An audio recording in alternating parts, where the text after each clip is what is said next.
नाज़रीन, अभी आपकी खिदमत में पेश है क्राइम टुडे न्यूज। माशरे के खामियों को, सरकारी महकूमों की लापरवाहियों को उजागर किया जा रहा है। मैं Syed Arshad, crime today news, Hyderabad.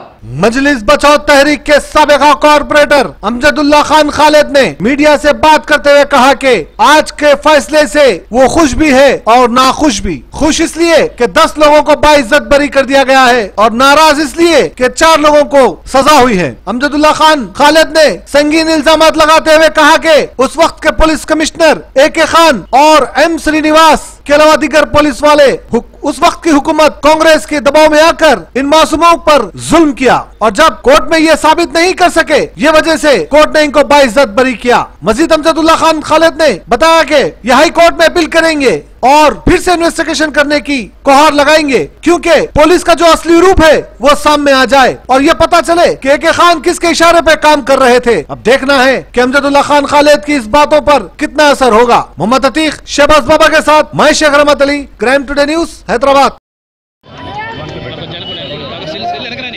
आज के फैसले से हम खुश भी हैं, हम गमज़दा भी हैं।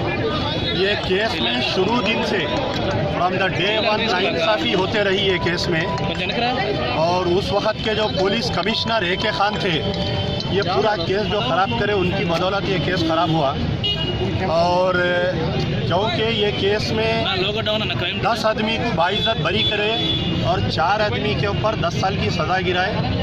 On behalf of Yafai family, they are going to appeal to the High Court against the conviction of 4 persons.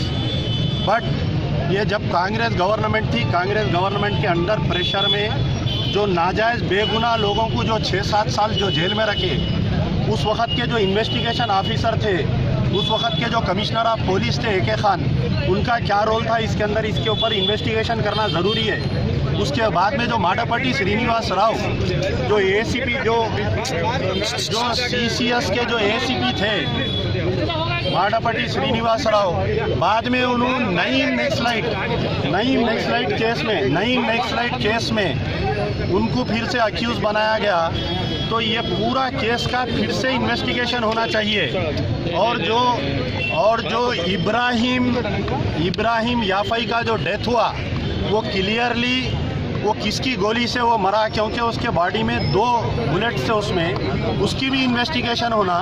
तो शुरू से सरासर ये केस में शुरू से नाइंसाफ़ी हुई और फैसला यकीनन हम अदालत की ये पूरे मीडिया वालों से भी मेरी गुजारिश है कि जब भी आप लोग बोलते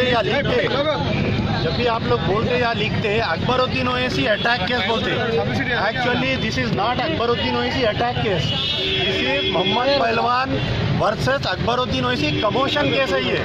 ये कोई अटैक केस नहीं है, ये एक झगड़ा है ये।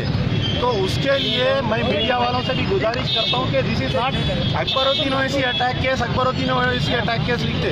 और इसमें जो इन्वेस्टिगेशन ऑफिसर थे उस वक्त के जो कमिश्नर ऑफ पुलिस थे, बाद में जो माडपट्टी श्रीनिवास राव जो हाल में नईम नक्सलाइट केस में जो फंसे, ये पूरा शुरू से इसका इन्वेस्टिगेशन होना चाहिए।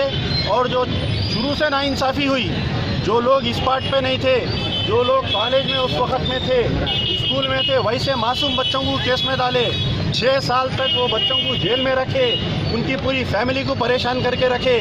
ये जो भी इसके ऊपर इन्वेस्टिगेशन थे, ये शुरू से नाइंसाफ़ी हुई है केस में।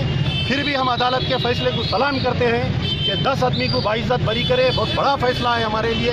ये हक की जीत है और हाई कोर्ट को हम अपील करेंगे। रिमाइंडिंग पर्सन के लिए क्या करेगा? रिमाइंडिंग पर्सन से 4% को जो वो भी इनोसेंट है, क्योंकि वो 4% को भी ऑलरेडी 2 जो 4% में से हसन बिन उमर याफई अलियास हसन पहलवान, A3 अब्दुल्ला बिन यूनुस याफई और आपके अवध बिन यूनुस याफई, ये हमारे जो यूनुस याफई के उनके ख़ानदान के साथ, तो इनके साथ बहुत नाइंसाफ़ी हुई। एक बच्चा गोली लग के मर गया, 2 बच्चों को जो है आज 10 साल की सज़ा हुई। तो ये यूनुस बिन उमर याफई 85 ईयर्स के हैं, उनको पैनक्रियास प्रॉब्लम है, उनको हार्ट प्रॉब्लम है, उनको 6 साल जेल में रखे। तो ये इन्वेस्टिगेशन ऑफिसर्स की जिम्मेदारी है।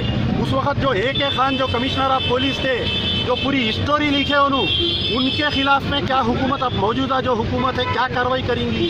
कि हमारा मुतालबा है कि जो टीआरएस की गवर्नमेंट है, जो साबिका कांग्रेस गवर्नमेंट इनके साथ नाइंसाफी करी, उसके ऊपर भी इनके साथ इंसाफ होना चाहिए। सच की तलाश का नाम क्राइम टुडे न्यूज। मुझे दीजिए इजाजत। अल्लाह हाफिज।